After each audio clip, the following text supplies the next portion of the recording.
देवाचे वरदान मिळालेली आई. जीवघेण्या कळा होऊनही काही केल्या तिची सुटका होईना.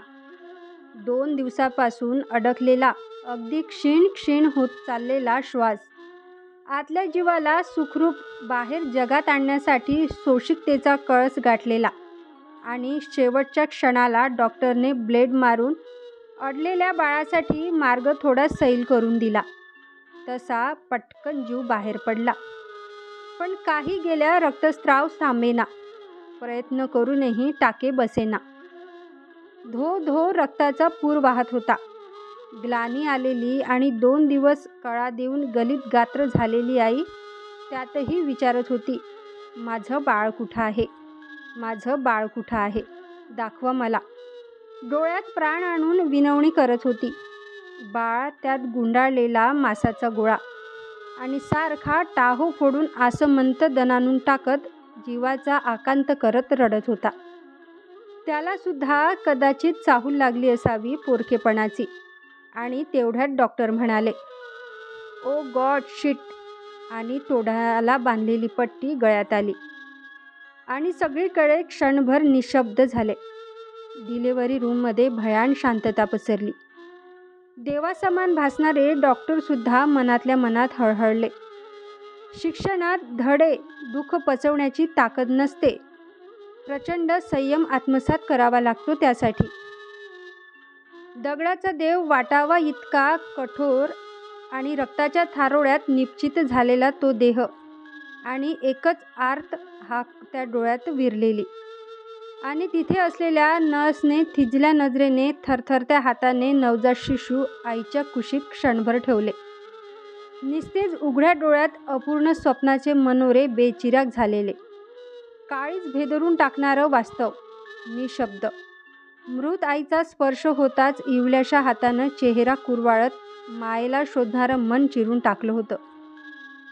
मन चिरून टाकणारा तो तिथला आक्रोश. माय लेकराची पहिली आणि शेवटची भेट. तिथे जमलेले साक्षीदार, गोठलेलं रक्त, हताश डॉक्टर, स्टाफ आणि रूममधले टेबल, कात्री, ब्लेड, कापसाचे रक्तात माखलेले बोळे, नातेवाईकांचा एकच कल्लोळ. लुकलुकणारे डोळे मायेच्या स्पर्शासाठी आसुरलेलं. कोरड्या ओठांची चुटचुट चाखून उपाशीच निजलं. आजीच्या लक्षात आलं, बाळ जिवंत आहे. पटकन पोटाशी धरलं. ढसाढसा अश्रूंच्या धारेखाली अभागी जीव चिंब 9 महिन्याचा माय लेकराच्या कुशीतला सहवास. सगळीकडे संवाद स्तब्ध झाला. थांबला कधी न तो पुन्हा होण्यासाठी. मयतीची तयारी सुरू झाली. कुणीतरी कुजबुजले, ओली बाळंतीण आहे. पिशाच योनीतून लेकरासाठी येईल माघारी. कुजबुज वाढत चाललेली. आताच बंदोबस्त करायला हवा. राळे आणा, खिळे आणा, चांभाराकडून ठोकून घ्या. हातापायात मस्तकात परतीची वाट खुंटून टाका. मयतीच्या रस्त्यावर राळे पेरा. वेचता वेचता पहाट होईल आणि माघारी जाईल ती बाई. मेली तरी परवड थांबेना तिची. सोपस्कार झाले. चिता पेटली. विटाळलेल्या देहाला नरकात जागा नसते म्हणतात. हातापायात डोक्यात खिळे ठोकलेले. जायबंदी मातृत्व आगीच्या लोळात धुराच्या धुक्यात घिरटा घालत आहे असं वाटत होतं आणि असा भास सुद्धा होत होता. आईच्या दुधाची भूक आजीच्या हाती थरथरत्या वाटी चमच्याने भागायची खरी, पण रात्री आईच्या उबेला तरसलेल्या जीवाचा आकांत शिगेला पोहोचत होता.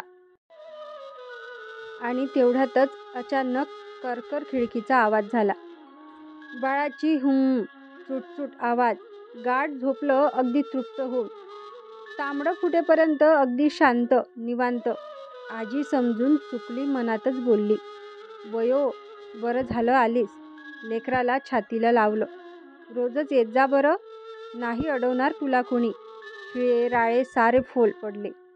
मातृत्वाच्या ओढीपुढं जसं जसं मूल वाढत होतं, पडल्या झडल्या वेळी कुणीतरी सावरतं असं एखादं अदृश्य सावलीखाली बाळ अगदी निर्धास्त होऊन सुरक्षित राहत होतं.